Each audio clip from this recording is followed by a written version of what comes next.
हम लोग श्रीमद् भागवतम के तीसरे स्कंद के 16वें अध्याय के 18वें श्लोक को पढ़ेंगे आज। हम लोगों ने 17वें में हम लोग पढ़ रहे हैं कि ऋषिगण अब भगवान को कुछ कह रहे हैं और बेसिकली उनका कहने की बात यही है, आशय यह है कि आपने भगवान जो कुछ भी कहा है वह सब लोक शिक्षा के लिए किया है। ब्रह्मण्यस्य परम दैवम ब्राह्मणा किल ते प्रभो विप्राणाम देवदेवानाम भगवान आत्मदैवतम। ब्रह्मण्यस्य, आप ब्राह्मणों के हितकारी हो, इस कारण परम दैवम, इसलिए आप ब्राह्मणों को परम देव के रूप में स्वीकार कर रहे हैं, परमाराध्य के रूप में स्वीकार कर रहे हैं। ब्राह्मणा किल ते प्रभु, हे प्रभु क्या ब्राह्मण गण आपके देवता हैं? ना, ऐसा नहीं, तो आप लोक शिक्षार्थ के लिए कर रहे हैं। क्यों ऐसा? तो कह रहे हैं क्योंकि वास्तविकता ये है कि विप्राणाम अर्थात ब्राह्मणों का, देव देवानाम देवताओं के भी, देव ब्रह्मा आदि का भी के भी भगवान आप ही आत्मा है और आप ही उनके देवता हैं। ये वास्तविक स्थिति है। भगवान ने जो बातें कही वो लोक शिक्षार्थ के लिए ही कही थी। इस बात को कहने के लिए 8 श्लोकों में, इसके बाद 18 से लेकर जोड़ लीजिएगा, 8 श्लोकों में 4 कुमार कहते हैं, ये श्रीधर स्वामी पाद कहते हैं कि भगवान ने जो बातें बोली हैं वो लोगों को शिक्षा देने के लिए, ताकि वो ब्राह्मणों का सम्मान करें, इसलिए कही हैं। वस्तुतः परम आराध्य तो भगवान ही हैं, इस बात को बोल रहा है। मेरे पीछे बोलिए। त्वत्तः सनातनो धर्मो रक्षते तनुभिस्तव। त्वत्तः सनातनो धर्मो रक्षते तनुभिस्तव। गेन कम कर दीजिए ऊपर से, हल्का सा, हाँ बस। त्वत्तः सनातनो धर्मो रक्षते तनुभिस्तव। त्वत्तः सनातनो धर्मो रक्षते तनुभिस्तव। धर्मस्य परमो गुह्यो निर्विकारो भवान् मतः। धर्मस्य परमो गुह्यो निर्विकारो भवान् मतः। त्वत्तः सनातनो धर्मो रक्षते तनुभिस्तव। त्वत्तः सनातनो धर्मो रक्षते तनुभिस्तव। धर्मस्य परमो गुह्यो निर्विकारो भवान् मतः। धर्मस्य परमो गुह्यो निर्विकारो भवान् मतः। त्वत्तः सनातनो धर्मो रक्षते तनुभिस्तव। त्वत्तः सनातनो धर्मो रक्षते तनुभिस्तव। धर्मस्य परमो गुह्यो निर्विकारो भवान् मतः। धर्मस्य परमो गुह्यो निर्विकारो भवान् मतः। आप सारे जीवों की शाश्वत वृत्ति के स्रोत हैं। जीवों की शाश्वत वृत्ति क्या है? माइक पे बताइए। Kalyan Prabhu, very good, now we have a good mic, yes. जीव स्वरूप है कृष्ण नित्यदास। यस, यानी कि जीवों की शाश्वत वृत्ति है भगवान की सेवा करना, और इसका स्रोत कौन है? भगवान है, ये बात बोल रहे हैं। ये सनातन धर्म, ये भक्ति का धर्म कहाँ से आया है? भगवान से आया। क्लियर? देखिए क्या होता है, क्लियर से जब मैं बोल रहा हूँ मतलब क्या लिखा है वह स्पष्ट हो गया क्या, ये बात है।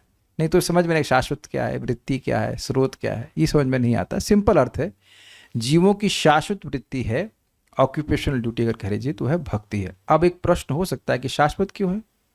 कल्याण प्रभु माइक लीजिए। पिछले जन्म में आप क्या थे? बद्ध जीव। बद्ध जी तो है, स्पेसिफिकली किस योनि में थे? स्मरण नहीं। स्मरण नहीं। और क्या ये आप मुझसे पूछेंगे तो मुझे भी याद नहीं। एस्ट्रोलॉजर को बोल करके हम कुछ अंदाज लगा सकते हैं। ये क्लियर है सबको? पिछले जन्म में स्त्री थे, पुरुष थे, बंदर थे, गाय थे, नहीं पता।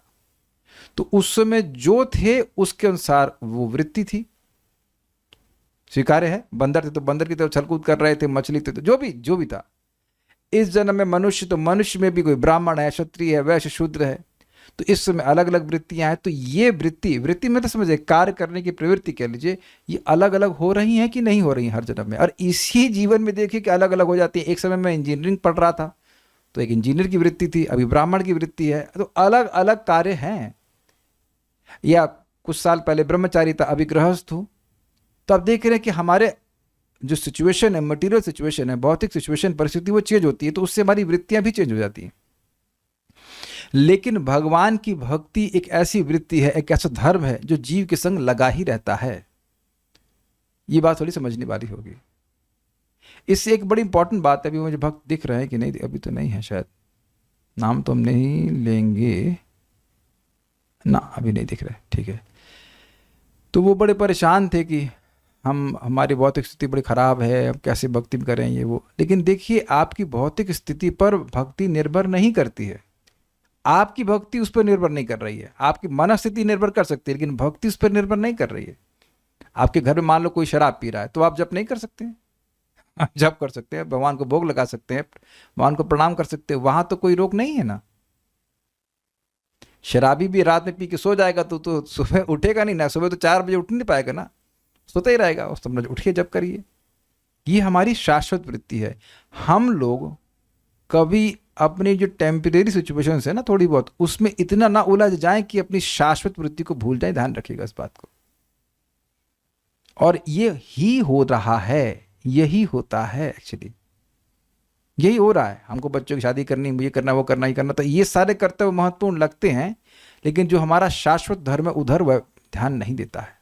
इसलिए भागवत सुनना बहुत जरूरी है। भगवान आप सारे जीवों की शाश्वत वृत्ति के स्रोत हैं, और भगवान के नाना स्वरूपों द्वारा आपने सदैव धर्म की रक्षा करी। ये समझ आए?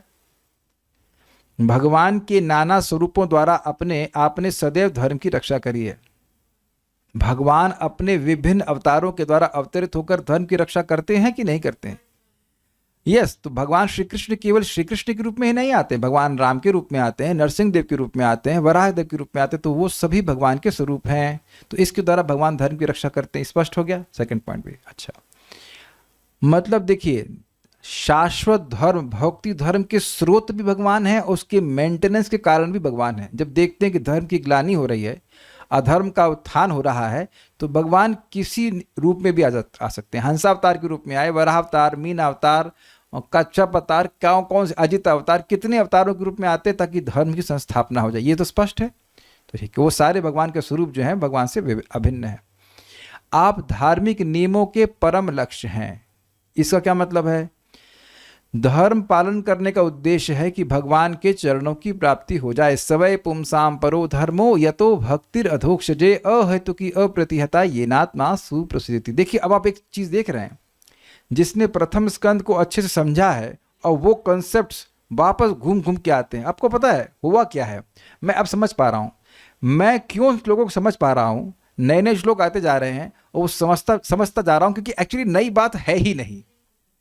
आप समझ रहे हैं, नई बात नहीं है। जैसे मैं फिजिक्स की एग्जाम्पल दूं, अगर आप लोग फिजिक्स समझते हैं तो उस पर एक बड़ा विशद सब्जेक्ट है, से कहते हैं मैकेनिक्स, और उसमें एक फॉर्मूला होता है F = ma, बस इतना। और इसी को लेकर के पूरे इधर से उधर से, तो जब हम लोग के सामने कोई प्रॉब्लम आती थी तो हम मूल चीज को समझ लेते थे कि भाई पूरी का डायग्राम है, इसका डायग्राम है, उसका डायग्राम है, तो उसमें वो F = ma कैसे लगेगा। उसी की एप्लीकेशन है। जो लोग फिजिक्स पढ़े हैं वो मेरी बात समझ रहे होंगे। कुछ मूल बातें होती हैं, उसी को घुमा घुमा के बातें प्रेजेंट कर दी जाती। तो यहाँ पे नई बात नहीं कही जा रही है। क्या बात कही जा रही है? कि सारे धर्मों के नियमों के परम लक्ष्य है भगवान, अर्थात सभी धर्मों को पालन करने का उद्देश्य है कि भगवान को संतुष्ट किया जाए। समसिद्धिर हरितोषणम इत्यादि। और हमारे मत से आप अक्षय तथा शाश्वत रूप से अपरिवर्तनीय है। ये बड़ा मजेदार है। देखिए, इस जगत में लोग धर्म की करते हुए कभी कभी देखे जाते ताकि स्वर्ग की प्राप्ति हो, धन की प्राप्ति हो, लेकिन ये सब अक्षय फल नहीं है, क्योंकि ये सब नाशवान है। लेकिन जब धर्म का संपादन भगवान की प्राप्ति के लिए किया जाता है, और जब भगवान की प्राप्ति होती है या उनकी भक्ति की प्राप्ति होती है, तो क्या वह फल परिवर्तनशील है? क्या भगवान परिवर्तनशील है? नहीं। क्या भगवान विकारी है? उनमें कोई विकारत नहीं। तो यही बात कह रहे हैं कि आप ऐसे फल हैं जो कभी सड़ता नहीं, कभी नष्ट नहीं होता, उसमें कोई परिवर्तन नहीं आता, एक रस फल है। तो आप कहेंगे कि इससे हमें क्या फायदा हो रहा है? आप बताओ क्या फायदा हो रहा है? किसी को समझ में आ रहा है ये सुन करके आपको क्या फायदा हो रहा है? माइक आपके पास ऑन कीजिए, समझाइए। ये सब सुनने की क्या जरूरत है? जब कोई नीड हमको फायदा नहीं हो रहा तो सुनने क्या हम? हाँ बोलिए। प्रभु जी, भगवान की भक्ति करने से शाश्वत सुख प्राप्त होगा। भगवान की भक्ति, पहले हमने क्या क्या चीज सीखी? भगवान की भक्ति ही करनी चाहिए। दूसरा, भक्ति का लक्ष्य भगवान होने चाहिए, और भगवान विकारी नहीं है, वो नष्ट ना होने वाले फल है। वही गुण हमें भी प्राप्त होगा भगवान की तो कृपा बेसिकली से। आप समझ गए ना कि सच्चिदानंद स्वरूप यस भगवान की सेवा असीमित यस सुख। यस यस, तो ये सब बातें हमें भागवतम शिक्षा दे रही है। ओके, आज एक भक्त पूछ रहे थे कि क्या हमको प्रभु जी अनर्थ निवृत्ति करने के लिए भक्ति करनी चाहिए? Well, you can say like that, it's not wrong कि अपने हृदय को शुद्ध करने के लिए हमें भक्ति करनी चाहिए, लेकिन वास्तविक उद्देश्य भगवान को संतुष्ट करने के लिए भक्ति करनी चाहिए। अगर आप हृदय को भी शुद्ध करना चाहते हैं तो उसका उद्देश्य क्या है, बताइए कल्याण प्रभु। अगर मैं अपने हृदय को शुद्ध करना चाहता हूं तो उसका उद्देश्य क्या होना चाहिए?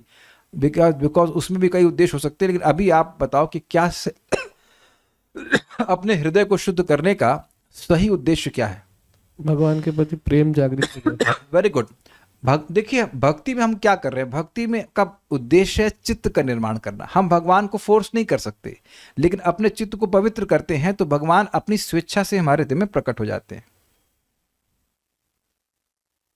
धौतात्मा पुरुष पादम एकम न मुंजति, श्लोक आ चुका है दूसरे स्कंद में। जिसका आत्मा, जिसका मन धौत अर्थात पवित्र हो गया है, वह भगवान के चरण कमलों को एक क्षण के लिए भी नहीं छोड़ सकता। अच्छा, बात यहाँ पे आ रही, तो मैं एक बात बोलता हूँ। अगर भक्ति कर रहे हैं, भक्ति तो कर रहे हैं, अगर कुछ समय के लिए पूरे दिन में भक्ति से हम हट जा रहे हैं, कुछ और कार्य कर रहे हैं, तो घबराने की जरूरत नहीं। It only indicates our heart is right now not fully pure. ये दिखा रहा है कि हमारा भी हृदय अभी पवित्र नहीं। भक्ति करते जाएं, जैसे जैसे हृदय पवित्र हो जाएगा वो जो डेविएशन है वो अपने आप ही रुक जाएंगे। तो वस्तुतः बात सही है कि अनर्थ की निवृत्ति के लिए कर रहे हैं, लेकिन एक्चुअल अगर डीपली देखें तो साधना भक्ति को साधना भक्ति तब नहीं कहते जब उसका लक्ष्य अनर्थ निवृत्ति हो, जबकि उसको साधना भक्ति तब कहते हैं जब उसका लक्ष्य भाव भक्ति हो। तो समझना ये चाहिए, बहुत सिंपल, डैम सिंपल। लिख लीजिए अगर भूल जाते हैं। भक्ति कर रहे हैं ताकि भक्ति बढ़े, और भक्ति बढ़ेगी तो अपने आप ही अनर्थ हट जाएंगे। जैसे फॉर सिंपल से एग्जांपल दे रहा हूँ, विटामिन डी की कमी की वजह से हड्डियों में दर्द होता है, थकान लगती है, 2 सिम्टम्स। तो आप हड्डियों के दर्द को कम करने के लिए या थकान को दूर करने के लिए भी विटामिन डी की गोलियां खा सकते हैं। लेकिन दूसरा एंगल से देखिए तो विटामिन डी की गोली क्यों खा रहे हैं? विटामिन डी की पूर्ति हो जाए, तो पूर्ति हो जाएगी तो अपने आप ये सारे सिम्टम्स हट जाएंगे। और यही हमने सुना था भागवतम के संबंध में, यस्याम वै श्रूयमाणायाम कृष्णे परम पुरुषे भक्तिर उत्पद्यते पुंसाम शोक मोह भयापह। जिस श्रीमद् भागवतम को सुनने मात्र से, सुन रहा है, पूरा नहीं सुना है, व्यक्ति की भगवान श्री कृष्ण में जो अधोक्षज हैं उनमें भक्ति जागृत हो जाती। तो भक्ति जागृत हो जाती तो अपने आप ही शोक मोह और भय को नष्ट कर देती है। तो उम्मीद है कि बात समझ में आ रही होगी कि किस लिए भक्ति करनी चाहिए। कुछ भक्तों ने कहा है यहाँ पे, कुछ क्या कहते हैं, भगवान सभी के सुहृद हैं क्योंकि विकारी नहीं है। हाँ, ये भी कह सकते हैं, बड़ा अच्छा बात बोल रहे हैं, भगवान सुहृद हैं क्योंकि विकारी नहीं। विकारी नहीं मतलब ऐसा नहीं कि आज राग है और कल द्वेष, ऐसा कोई विकार भगवान में नहीं आता। ओके, अन्वय देखिए, त्वत्तः मतलब आपसे ही, अर्थात आपके अलावा और कोई नहीं है। सनातन धर्म, नित्य धर्म उत्पन्न होता है। अब एक प्रश्न होगा, सनातन का क्या मतलब है? अगर आप भगवद गीता के इंट्रोडक्शन को पढ़ते तो उसमें क्या लिखा है? सनातन मतलब प्रभुपाद समझाते हैं कि श्रीपाद रामानुजाचार्य, उनका डिसअपियरेंस डे आज है, तो श्रीपाद रामानुजाचार्य जी को कोट करते हुए कहते हैं प्रभुपाद कि इसका मतलब है कि जिसकी कोई शुरुआत नहीं है और उसका कोई अंत नहीं है, ये है सनातन। तो ऐसा धर्म कभी किसी कोष्टकों में नहीं आ सकता। ये लिखे ना कोष्टक, ब्रैकेट समझ रहे हैं? कोष्टक समझते हैं, ब्रैकेट्स, स्टार्टिंग एंड एंडिंग। मेरी भाषा समझ में आई? Koshtak, you understand? Koshtak means brackets. जैसे यहाँ शब्द लिखा है ना नित्य, एक ब्रैकेट में लेफ्ट ब्रैकेट और राइट ब्रैकेट, ऐसे ही सनातन धर्म शब्द जो है वह कभी, या सनातन धर्म शब्द नहीं, सनातन धर्म है वह किसी कोष्टक में नहीं आ सकता। कोष्टक का मतलब एक स्टाइल है कहने का। कोष्टक मतलब जैसे मुसलमान धर्म कब हुआ? शायद 1500 साल पहले, 756 AD, मतलब मोटा मोटी, हाँ 1500 साल पहले। अब कब तक होगा हमको नहीं पता, लेकिन 1500 साल पहले आया, 1400 साल पहले, ठीक है। और बौद्ध धर्म 2500 साल पहले आया, मोटा मोटी। तो क्या ये सनातन धर्म है? जी नहीं। सनातन धर्म की शुरुआत कभी भी नहीं होती, यद्यपि भगवान से आया है, अनादिकाल से भगवान से आ रहा है, ऐसे करना चाहिए जी, इसी कोई लिमिट्स नहीं है। अमेजिंग बात है कि यहाँ लोग सनातनी सनातनी हल्ला करते हैं, लेकिन वो बेसिकली कह रहे होते हैं कि हम हिंदू हैं, जबकि हिंदू शब्द कहाँ से आया है? सिंधु नदी की इस तरफ हम लोग रहते थे तो मुसलमान लोग वहां से कहने लगते थे कि ये लोग हिंदू हैं, सिंधु बोल नहीं पाते थे, हिंदू हिंदू करने लगे तो हिंदू बोलने लगे। ये गलत बात है। तो उम्मीद है कि समझ में आ रहा है सनातन धर्म क्या है। भगवान की सेवा करना, निष्काम भाव से भगवान की सेवा करना, ये जीव का सनातन धर्म है, ऑक्यूपेशन ड्यूटी। ठीक है, तो अतः सनातनम धर्म, आपसे ही नित्य धर्म उत्पन्न होता है। तव तनु भी, एवं आपके ही तनु भी, तनुओं के द्वारा, आपके ही शरीरों के द्वारा, मतलब अपने अवतार समूह द्वारा। तनु भी शब्द ये बहुवचन में है, यानी कि एक नहीं, भगवान के कई कई अवतार होते हैं। भगवान स्वेच्छामय हैं, भगवान अपनी इच्छा से युक्त हैं और वह अनेक अनेक स्वरूपों को प्रकट करते। तो ये अपने स्वरूपों के द्वारा ये कहते हैं। वराहदेव, मत्स्य अवतार, कश्यप अवतार और नरसिंह देव, भगवान श्री राम, भगवान श्री कृष्ण स्वयं आए, बलराम जी, अनेक अनेक भगवान के अवतार हैं। तो भगवान कह रहे हैं कि भगवान आप अपने अवतार समूह के द्वारा रक्षते, इसकी रक्षा भी करते हैं। भगवान से धर्म आया और धर्म की रक्षा भी भगवान स्वयं करते हैं। निर्विकारः भगवान परमं गुह्य मतः, तथा विकार रहित, विकार का मतलब होता है ट्रांसफॉर्मेशंस। आज इस रूप में है, कल किस अलग रूप में हो जाएगा तो उसमें विकार आ जाएगा। भगवान में ऐसे विकार नहीं होते, भगवान एक रस रहते हैं। भगवान आप ही परम गुह्य फलस्वरूप हैं। मत, ये हमारा मत। अभी गुह्य क्यों कह रहे हैं? देखिए, नते विदुः स्वार्थ गतिम ही विष्णु दुराशया ये बहिरर्थ मानिना। लोग ये नहीं जानते हैं कि उनका वास्तविक स्वार्थ भगवान विष्णु हैं, कृष्ण हैं। कितने लोग यहाँ पे कह सकते हैं कि भक्ति में आने से पहले इस बात को आप जानते थे? तो एक भी व्यक्ति हाथ नहीं खड़ा कर सकता, नहीं कर सकता।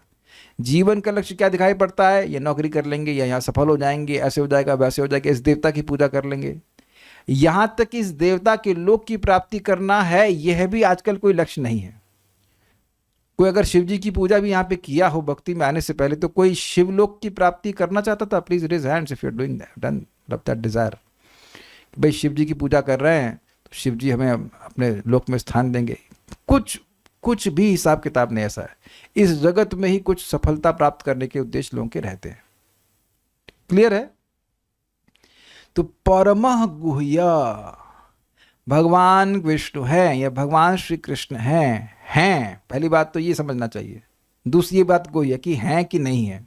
कुछ लोग तो यहीं अटक जाते हैं। फिर भगवान की सेवा असीमित सुख देने वाली है, यह बात भी गुह्य ही रहती है लोगों के लिए, हम सभी लोगों के लिए। यहां तक कि 4 कुमारों के लिए भी थी, तभी तो वह ब्रह्म सुख में पड़े हुए थे। तो उनके पिताजी बताए कि देखिए, भगवान की सेवा तुम्हारे ब्रह्मानंद से करोड़ों गुना अधिक सुख देने वाली है। तो भगवान के चरण जब ब्रह्मानंदियों के लिए गुह्य हो गए, जो कि आध्यात्मवादी हैं, तो भौतिकतावादी लोगों के लिए गुह्य हुए कि नहीं हुए? आप में से कितने लोगों को घर में विरोध का सामना करना पड़ रहा है कि आप भक्ति कर रहे हैं? और ये लोग तो कह रहे हैं सब सपोर्ट कर रहे हैं, 1 2, बाकी लोग। मदन मोहन तो खैर घर के प्रभु तो घर के मालिक हैं, तो उधर कोई दिक्कत नहीं है, उनका राज स्थापित हो गया है। दीक्षा माता जी के घर में, अरे आप तो ब्राह्मण है, ये कैसा चल रहा है? पांडे जी के यहाँ पे भी, आई सब जगह का। शारी शुक्ला माता जी के यहाँ चिल एवरीवन, राज्य स्थापित कर लिया, सब लोग डिवोटी हो गए हैं। तो अब आप विचार करें कि ये क्यों हो रहा है। कल्याण प्रभु बताइए, अब तो आपके पास माइक है, आज तुम्हारे पास खुश तो बहुत होगा तुम, आज माइक है तुम्हारे पास, हाँ बोलिए। क्यों कर रहे हैं? And be empathetic, not critical. मैं एम्पैथेटिक समझते हैं, एम्पैथी समझते हैं, एम्पैथी। क्रिटिकल उत्तर नहीं चाहिए हमको। काहे पिताजी आपके ऑब्जेक्शन करते हैं भक्ति करने से? बोलिए। क्योंकि वो मनुष्य जीवन के जो सर्वोच्च लक्ष्य है भगवान की प्राप्ति करना, ये जानना नहीं चाहते हैं। ना वो समझ नहीं आ रहा है उनको। जैसे देखिए, मान लीजिए, चलिए आप एक बिजनेस कर रहे होते, फॉर एग्जाम्पल, ना करे भगवान करे, तो क्या उन्हें कोई ऑब्जेक्शन होता? नहीं। क्यों नहीं होता? क्योंकि उनके हिसाब से पैसे की नीड है होता, और फिर वो और उनको समझ में था कि आप कल्याण कर रहे हैं, अपना नाम चरितार्थ कर रहे हैं, अपना कल्याण कर रहे हैं और सुख देगा। सो ट्राई टू अंडरस्टैंड, उनकी जो थॉट है वो गलत नहीं है। मेरा बेटा ऐसा कुछ कार्य करे जिससे आगे वो सुखी हो जाए, ये एक पिता की सामान्य इच्छा होती है, इसमें कोई गलती नहीं है, इसीलिए मैंने कहा एम्पैथेटिक हो जाइए। लेकिन कठिनाई क्या है कि वह ये समझ नहीं पा रहे। ये गुह्य बात है भाई, गुह्य बात है। उनकी बुद्धि ऐसी नहीं पवित्र हुई अभी कि वो समझ पाए कि भाई भगवान की भक्ति करके इस बच्चे का कल्याण होगा, ये नहीं समझ पा रहे। Try to be empathetic about it. नहीं तो हमारे मन में निंदा की भावना है, ये तो खराब, नहीं नहीं, वो अब हृदय दूषित है तो समझ ही नहीं पा रहे, तो क्या करेंगे। इधर देखिए क्या बोलते हैं, यहाँ क्या बोलते हैं, मेरा तो आप जानते हैं। हाँ हाँ ठीक है, क्योंकि वे समझते हैं कि that we are living in fantasies. हाँ, वो सोचते हैं कि इतने गुह्य बात है कि उन्हें समझ ही नहीं आती, क्या कर रहे हैं लोग दिन भर, Hare Krishna Hare Krishna Krishna Krishna Hare. They think we are wasting our time by doing bhakti. Yes, बोले तुमको इसलिए इतना पढ़ा के बड़ा किया ताकि राम राम करो। Very good. सुख के क्राइटेरिया तो उनके अपने ही हैं, इवन मटेरियली। तो उम्मीद है कि आप समझ पाए होंगे बात, कि आप लोग जप कर रहे हैं इसलिए समझ में आ रहा है, कि स्वीकार कर पा रहे हैं भागवतम के द्वारा कि भगवान विष्णु ही परम लक्ष्य हैं। ये बात गुह्य लोगों के रहती है, ठीक है, ओके। देखिए, इसीलिए नियमित रूप से सुनना चाहिए। एक बड़ी, मैं इससे पहले भूल जाऊं, बड़ी जबरदस्त बात बता रहा हूं। कोई व्यक्ति अगर बागी हो जाए, बागी समझते हैं, रिबेल, डकैतों को भी रेबेल कहते हैं क्योंकि वह गवर्नमेंट की आज्ञा नहीं मानते हैं। तो उन लोगों को दबाने का प्रयास सरकार किसी तरह से भी करती है। वो अगर एक दिन भी और जिंदा रहते तो सरकार को वह असहनीय होता है। समझ रहे ना बात। हर दिन प्रयास करते हैं कि इस डकैतों का पूरा गैंग ही समाप्त हो जाए। स्वीकार्य है, अग्रीड। अगर आप मान ली सरकार में होते तो सोचते ना ऐसा। एक एक दिन वो डकैत कहीं जिंदा रहेंगे तो कहीं ना कहीं वो बवाल जरूर करेंगे, है कि नहीं, स्वीकार है कि नहीं, ठीक है। अब हम कहाँ पे रह रहे हैं, रह रहे हैं माया के साम्राज्य में। तो जो लोग भी इंद्रिय तृप्ति कर रहे हैं वो क्या है, वो माया के सेवक हैं, माया के अधीन चल रहे हैं। लेकिन जो भी भगवान का भजन कर रहे हैं वो बागी हैं। यस, बगावत है माया से। तो माया देवी का ये प्रयास रहता है कि ये एक दिन और जीवित ना रहे, क्योंकि अगर ये एक दिन और जीवित रहेगा तो बवाल करेगा ही, किसी न किसी को भगवान की भक्ति में लगा देगा, वो भी रेबलिया हो जाएगा और कठिनाई हो जाएगी। इसलिए वो प्रयास करती रहती है हम लोग को निरुत्साहित करने के लिए, हम लोग को भगवान से उधर खींचने के लिए दूसरी तरफ। लेकिन श्रीमद् भागवतम ये इतना प्रबल साधन है कि शाम को हम लोग अगर रोज नियमित रूप से भागवतम श्रवण कीर्तन करें तो आप अपनी बगावत को और प्रज्वलित होता हुआ महसूस करेंगे। हम माया की बात नहीं मानेंगे, we will not succumb to maya. और प्लस अमेजिंग बात है कि इस हम बागियों को भगवान श्री कृष्ण का अनुमोदन भी प्राप्त है, उनका आशीर्वाद भी मिलता है। उन लोगों को तो कुछ नहीं मिलता है, लेकिन एक बात समझने वाली है, very very tough fight which is going on. तो इस बात मैं क्यों कह रहा हूं, ये परम गुह्य बात है कि भगवान विष्णु जीवन के लक्ष्य हैं। नित्य अगर हम अनुशीलन करते हैं, मनन करते हैं, तब बात मन में स्थिर रहती है कि हमारे जीवन के एकमात्र लक्ष्य भगवान विष्णु हैं। अन्यथा it is not difficult to drift, it is not difficult to drift away.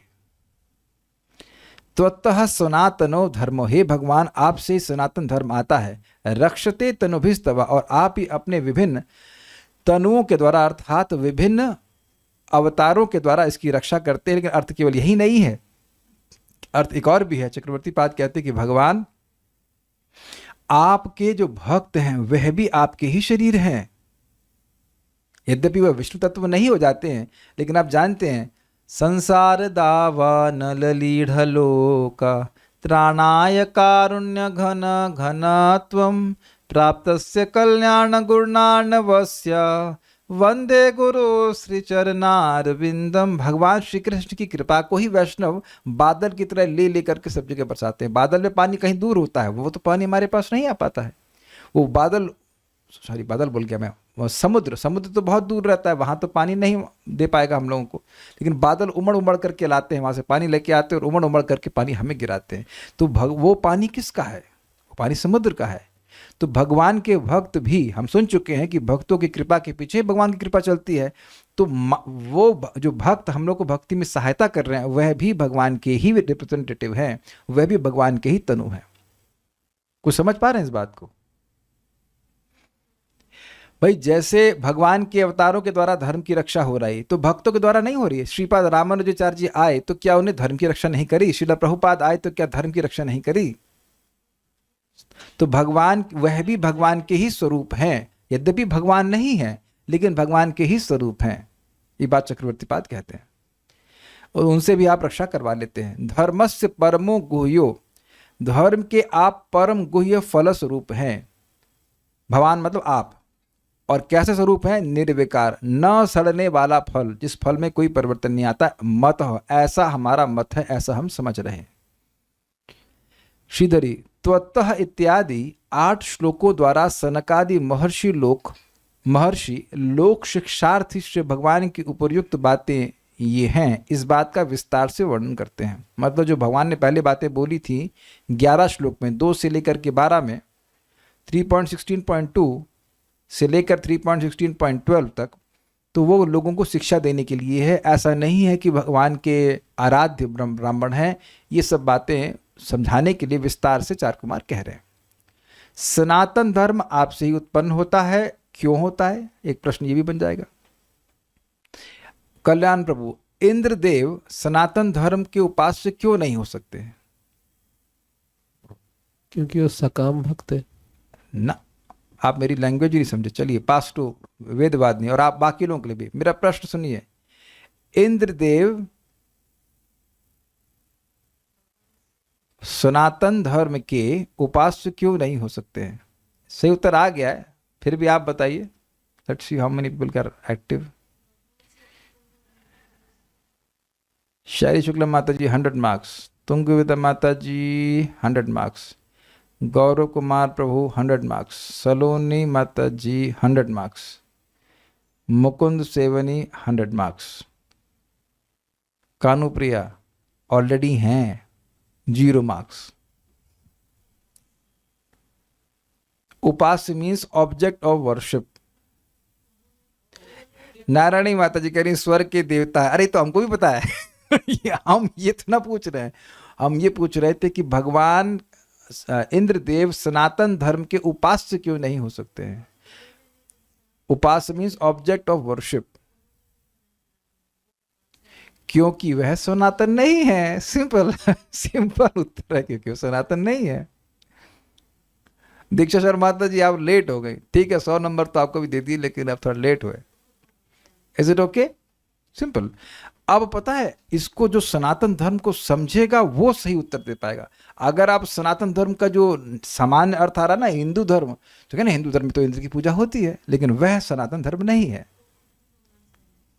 Indra स्वयं भगवान से आए हैं। वेरी गुड, समझ गए आप लोग।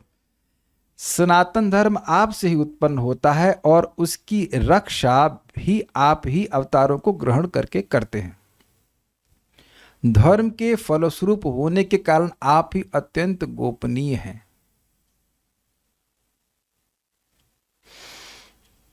एक बड़ी सुंदर और बड़ी रहस्यमय बात आ रही है। क्या आप यह स्वीकार करेंगे कि धर्म का फल रहस्यमय ही होता है?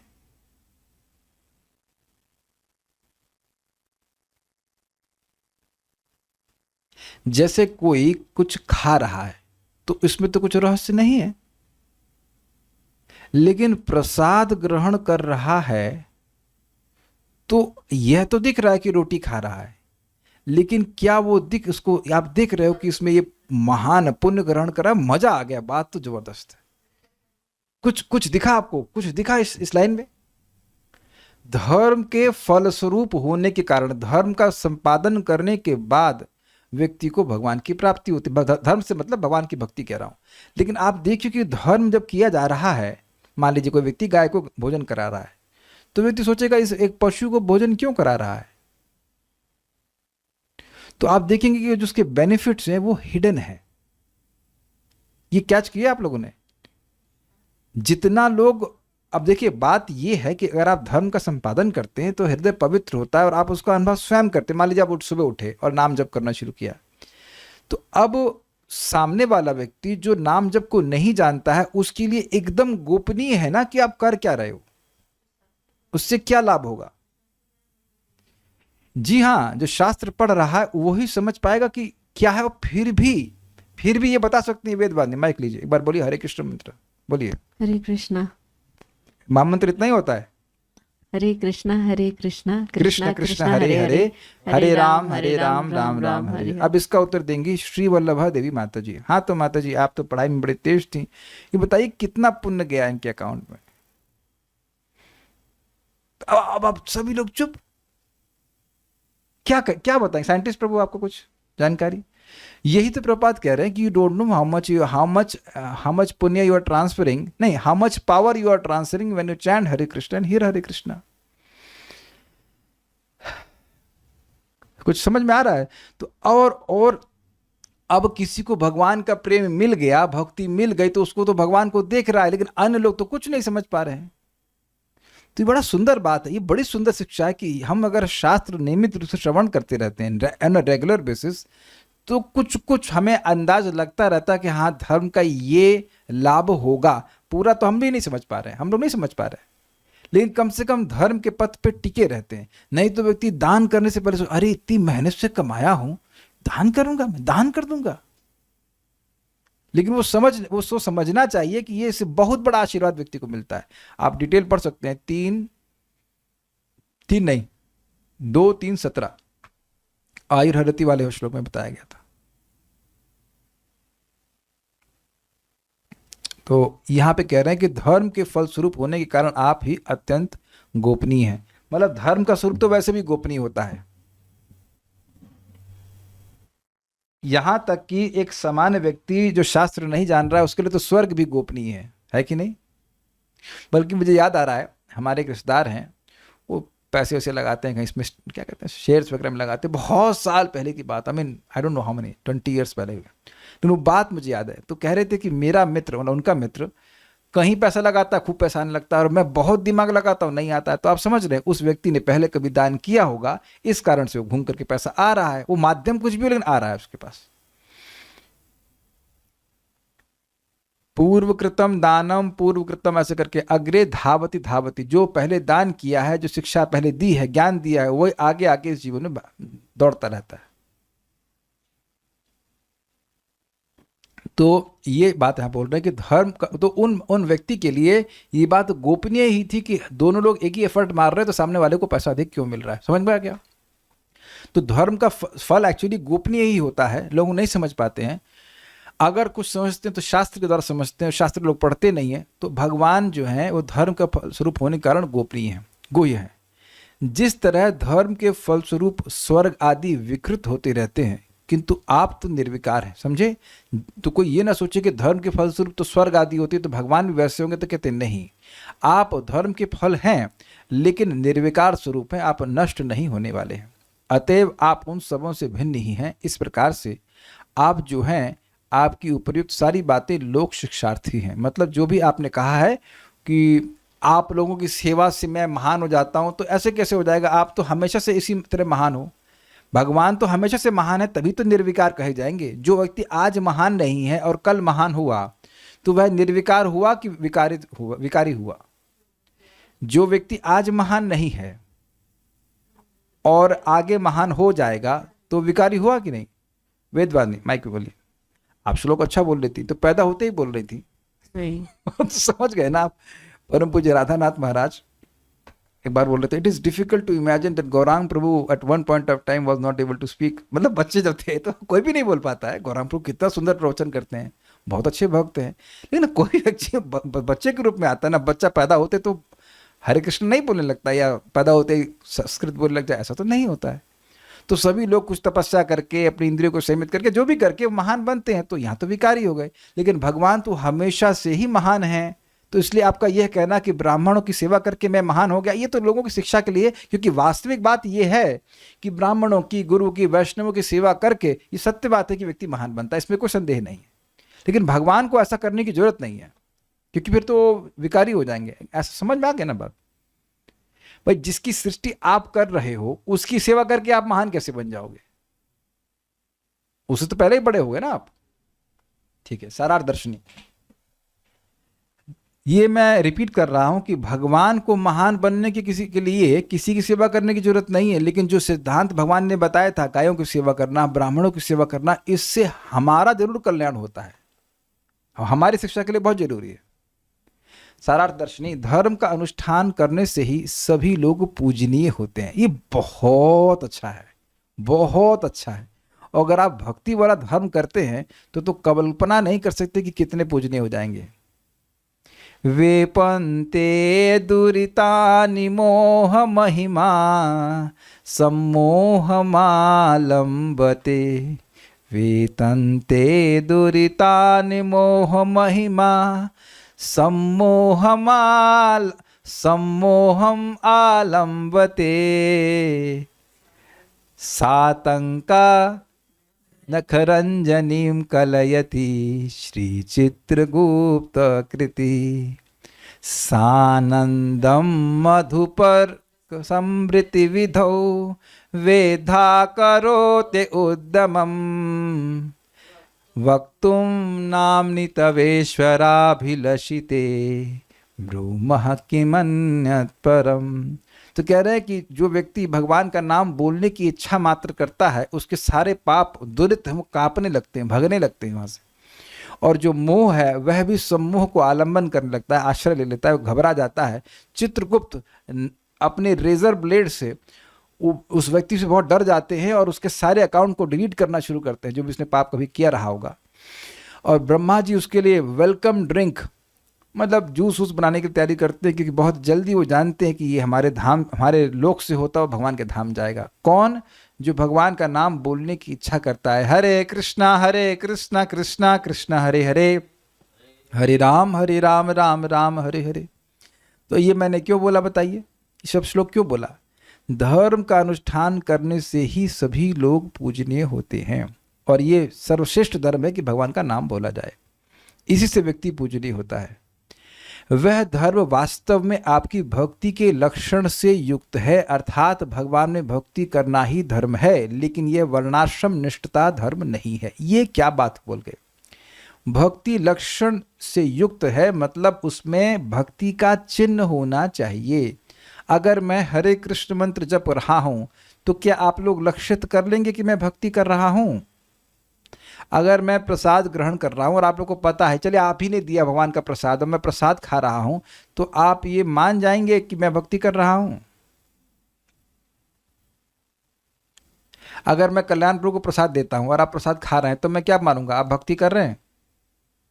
हाँ, आप भक्ति कर रहे हैं, भगवान का प्रसाद है। भगवान को प्रणाम कर रहे हैं तो प्रसाद माना जाएगा कि भक्ति कर रहा हूं।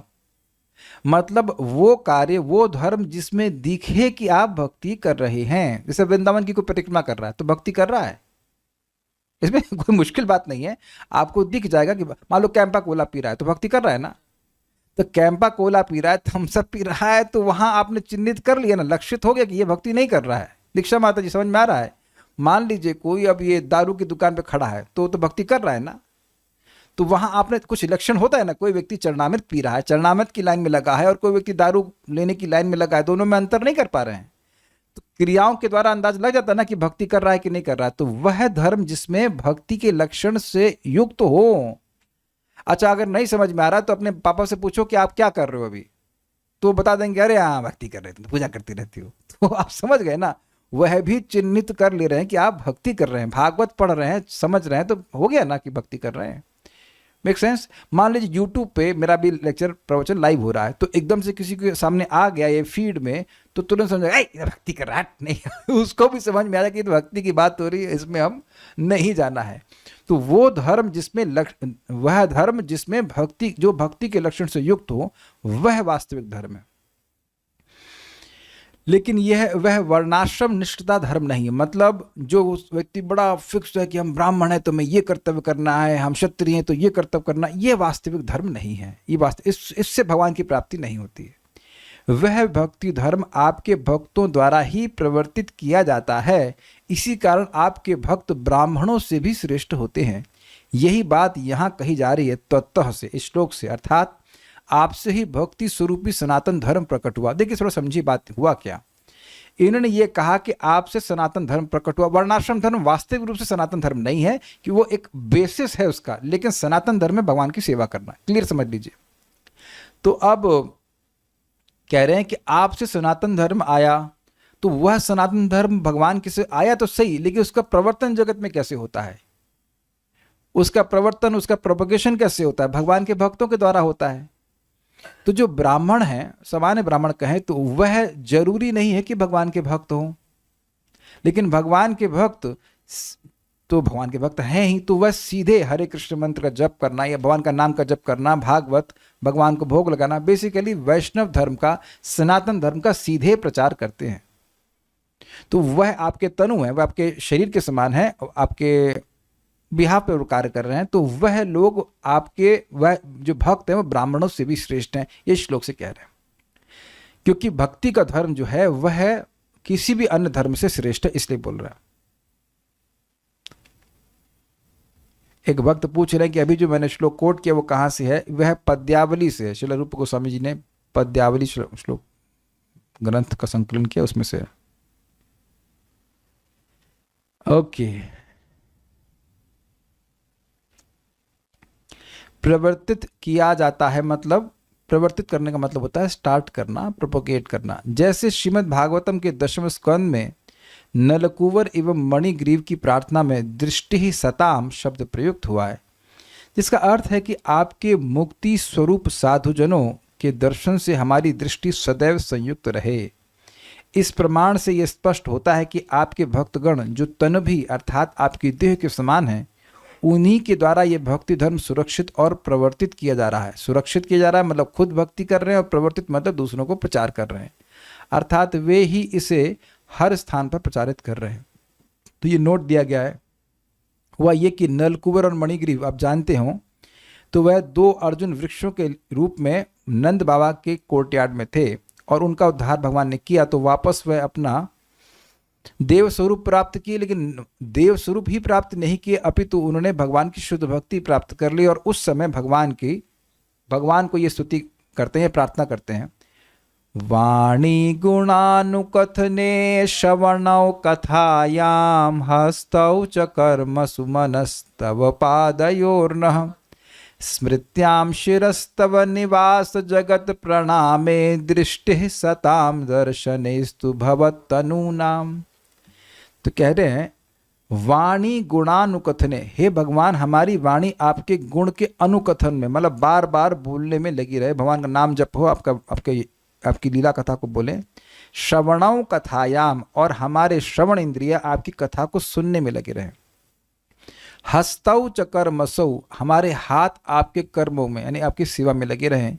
मनस्तव पादयोर नः स्मृत्याम, मतलब हमारा मन आपके चरण कमलों के स्मरण में ही लगा रहे। शिरस्तव निवास जगत प्रमाण, हमारा सिर आपको प्रणाम करने में लगे रहे।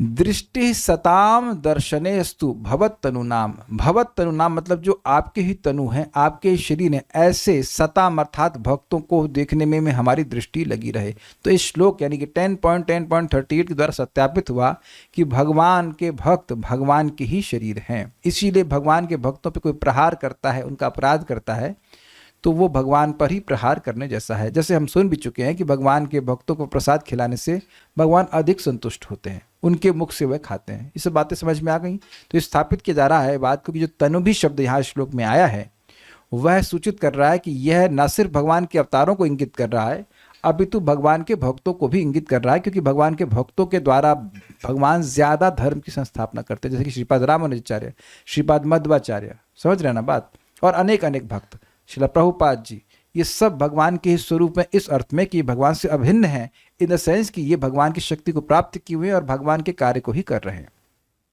जैसे सिंपल सी बात है कि जब भारत में अंग्रेजों का शासन था, वायसरॉय वायसरॉय आते थे, कौन आते थे ना, तो वायसरॉय आते थे, वो राजा नहीं होते थे, लेकिन लंदन तो शहर हुआ, ब्रिटेन के रानी या राजा के वो प्रतिनिधि स्वरूप होते थे, तो उनको राजा ही जैसा माना जाता था। I hope I am giving the example properly, ठीक है। तो यहाँ कह रहे हैं अब से हमारे सभी शब्द आपकी लीलाओं का वर्णन करें, हमारे कान आपकी महिमा का श्रवण करें, हमारे हाथ पांव तथा अन्य इंद्रियां आपको प्रसन्न करने के कार्य में लगें तथा हमारे मन सदैव आपके चरण कमलों का चिंतन करें। हमारे सिर इस संसार की हर वस्तु को नमस्कार करें, क्योंकि सारी वस्तुएं आपकी ही विभिन्न रूप हैं और हमारी आंखें आपसे अभिन्न वैष्णव के रूपों का दर्शन करें। क्लियर? हमको तो ये आश्चर्य होता है कि जब हम लोग जूम पे जप करते हैं, कुछ लोग अपना फोन उठा के ऐसे रख देते साइड में, एज इफ कि भक्तों का दर्शन जो है वो डिस्ट्रैक्शन है।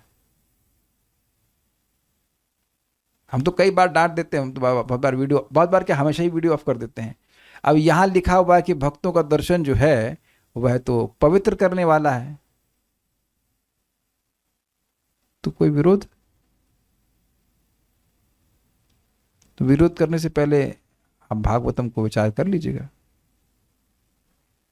भागवतम में प्रथम स्कंद में भी यही कह रहे हैं कि जो व्यक्ति भगवान का नाम बोलता है उसका दर्शन पवित्र करने वाला होता है, जो कोई भी भगवान का नाम बोल रहा है। That's very interesting. स सम्यक दर्शनः पुमान्। Then why you came?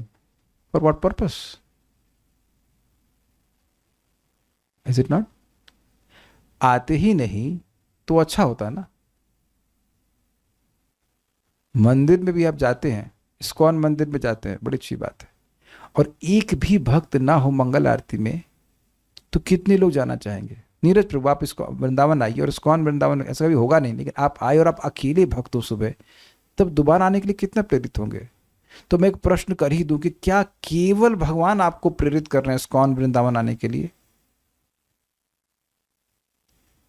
What is the answer?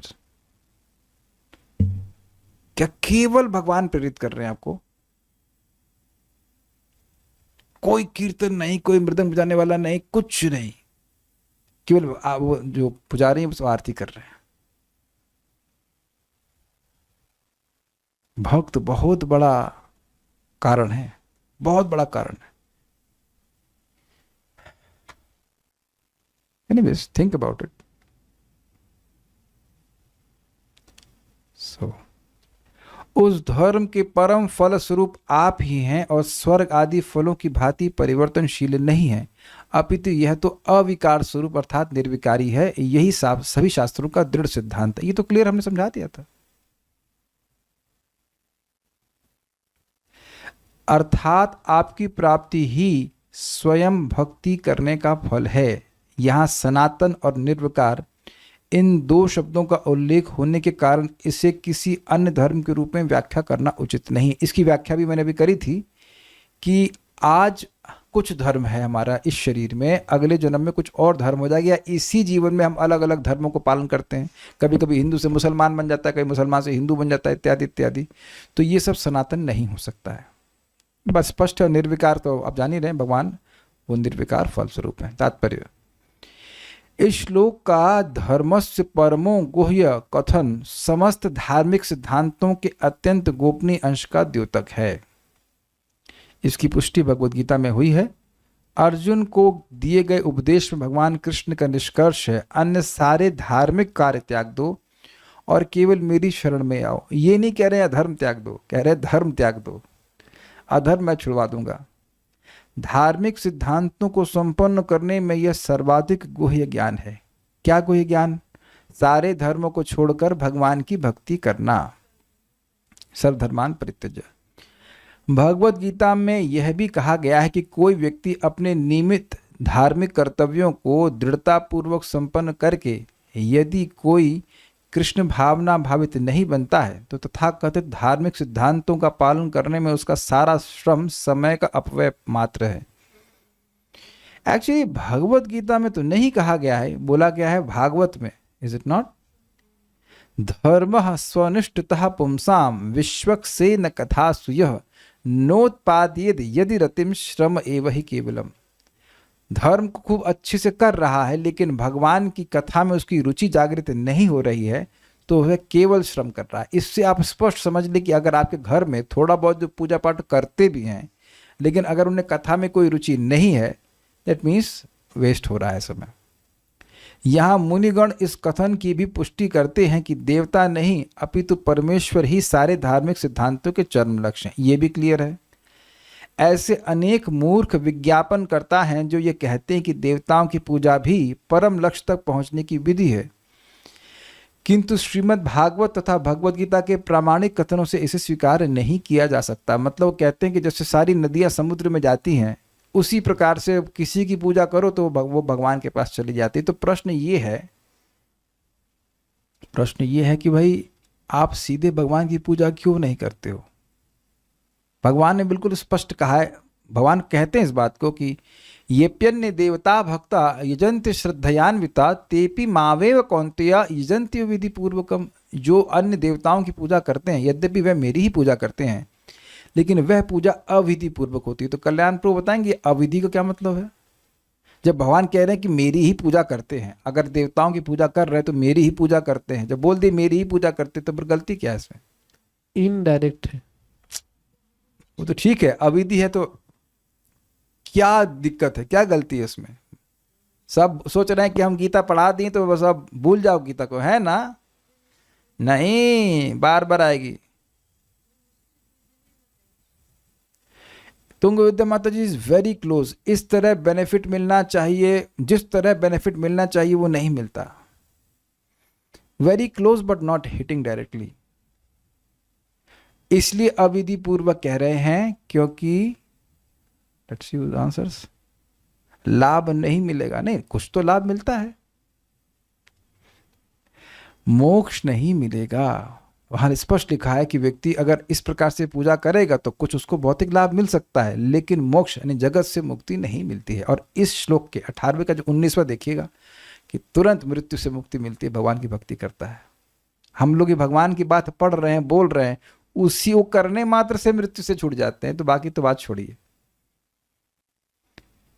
तो अविधि का मतलब है कि देवताओं की पूजा कर रहा है, वह भी भगवान की पूजा है इनडायरेक्टली, लेकिन उसको डायरेक्ट पूजा का जो लाभ है, मृत्यु के पार चले जाना, वह लाभ नहीं मिलेगा। इसलिए अविधि कह रहे हैं। ठीक है, श्लोक नंबर बताइए। क्या मैं वो क्या है चैट जीपीटी हूं? ढूंढ लेना अपने आप। ये पेन्य देवता भक्ता 9 पॉइंट में है, 9वें अध्याय में है।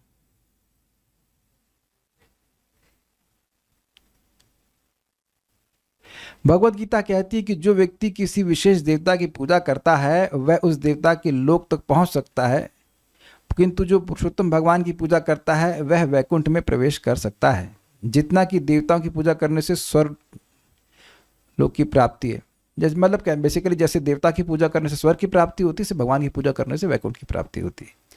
मुनिगण इस बात पर बल देना चाह रहे थे कि यद्यपि भगवान अपनी अहेतु की कृपा से ये कहते हैं कि वे ब्राह्मणों तथा वैष्णवों की पूजा करते हैं, किंतु तो वस्तुतः भगवान न केवल ब्राह्मणों तथा वैष्णव द्वारा पूजित हैं अपितु देवताओं द्वारा भी पूजित हैं। वो पिछले श्लोक से ग्रहण कर लीजिए। प्रणाम देव देवानाम भगवान आत्मदैवतम।